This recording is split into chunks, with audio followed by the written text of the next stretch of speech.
The one cost you must cut in retirement. When I speak with my clients who are approaching retirement or engage with the subscribers who follow this channel, a common concern frequently surfaces: the fear of running out of money. It's a deeply rooted worry for many entering this new phase of life. However, after dedicating more than 15 years to working as a retirement planner, I've observed a fascinating and perhaps counterintuitive trend.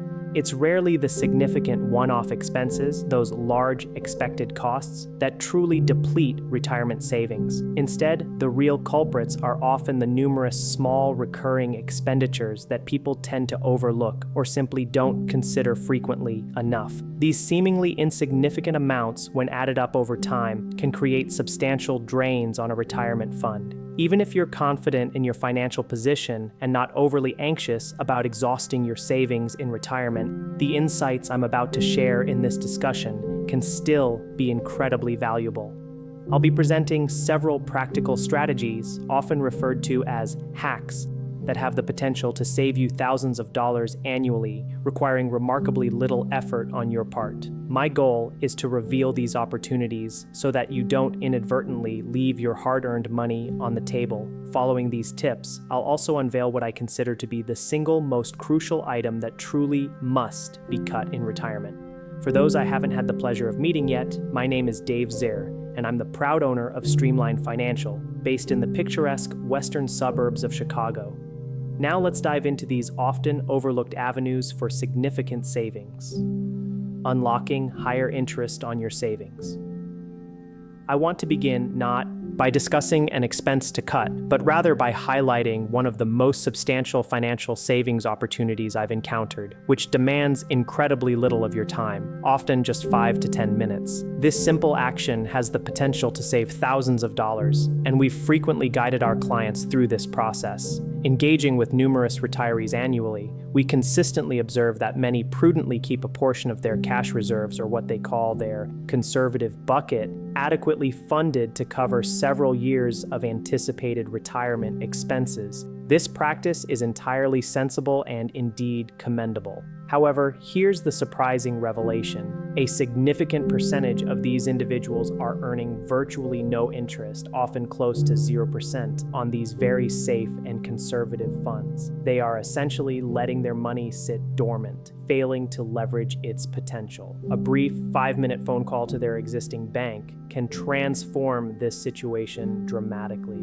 We've witnessed clients effortlessly secure an additional $5,000 to $10,000 per year simply by inquiring about better interest rates. It often involves nothing more than reviewing the interest rate on their current checking account and then asking if there are any other available accounts at the same institution that offer a slightly more favorable return. If your current bank can't provide a competitive option, the landscape of high-yield savings accounts is incredibly robust today. A quick search online, just a couple of simple Google queries, will reveal numerous reputable online banks offering significantly higher interest rates on savings. While it's certainly wise to keep sufficient funds in your checking account to manage your daily and monthly expenses, it makes perfect financial sense to move any second line of defense or emergency savings into an account that generates more income.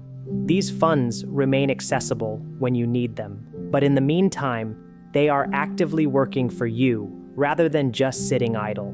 This small adjustment, with minimal effort, is truly one of the most impactful steps you can take to bolster your retirement income. As we delve into other significant areas of potential savings, I also invite you to share your own experiences. If there are any strategies or cuts you've successfully implemented in your retirement planning that I might have overlooked, please feel free to leave a comment below. The collective wisdom of this community in the comments section has often proven to be a valuable resource for other viewers.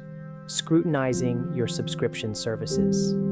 The next area we'll examine might appear minor at first glance, but it represents a category where small expenditures consistently accumulate over the course of a year, often becoming surprisingly substantial. I'm referring to the ever-growing collection of multiple small recurring monthly subscriptions that have become so prevalent in our daily lives. You might initially dismiss this thinking, oh, I have a few of those, Netflix, perhaps YouTube TV, or a music streaming service, but nothing extravagant or out of control.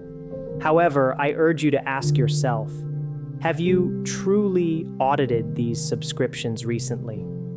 I must admit, with a touch of personal embarrassment, that even as a financial advisor who prides himself on having a firm grasp on money matters, I recently conducted my own review. To my surprise, I discovered we were still paying for 3 different children's learning applications that my kids had stopped using months ago. That was an unnecessary $25 per month effectively being thrown away. While $25 might not seem like a fortune, why would anyone knowingly pay for something they no longer need or utilize? Fortunately, there are excellent tools available to assist with this audit. I personally use an application called Monarch Money, which is a comprehensive budgeting tool that offers a fantastic feature for tracking subscriptions.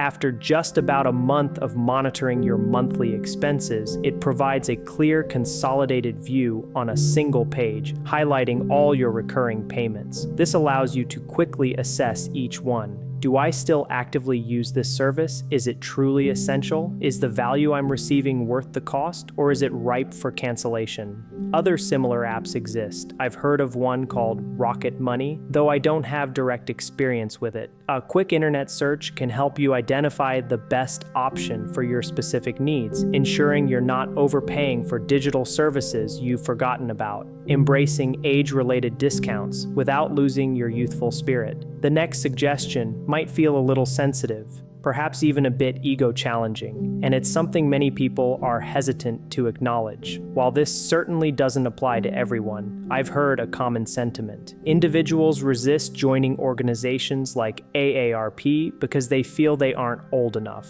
or they associate it with a demographic they don't yet identify with.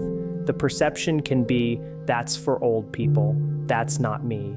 However, this mindset often leads to them inadvertently forfeiting hundreds of dollars in potential savings.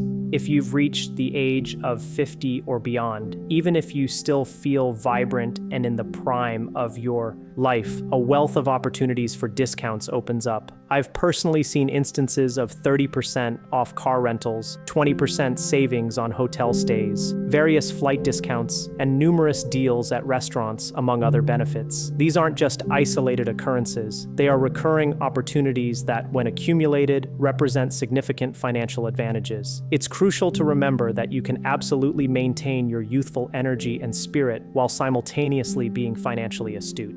Carrying an AARP card or similar membership doesn't dictate your age or how you feel. It simply enables you to access benefits designed to make your money go further. In fact, paying full price for goods and services when you could easily secure a discount, that's what truly gets old rather quickly, if you ask me. I'm genuinely interested to hear your thoughts on this. If you're an AARP member, what motivated you to join? Or if you've chosen not to, what were your reasons? Please share your perspective in the comments section below. The must-cut item, taming the brown box trap. Now we arrive at what I consider the single most important item to cut from your spending habits in retirement, and I'll openly admit it's something I personally struggle with in my own household. I'm talking about those ubiquitous little brown boxes that seem to arrive at our doorsteps with alarming frequency, sometimes daily, especially in my experience.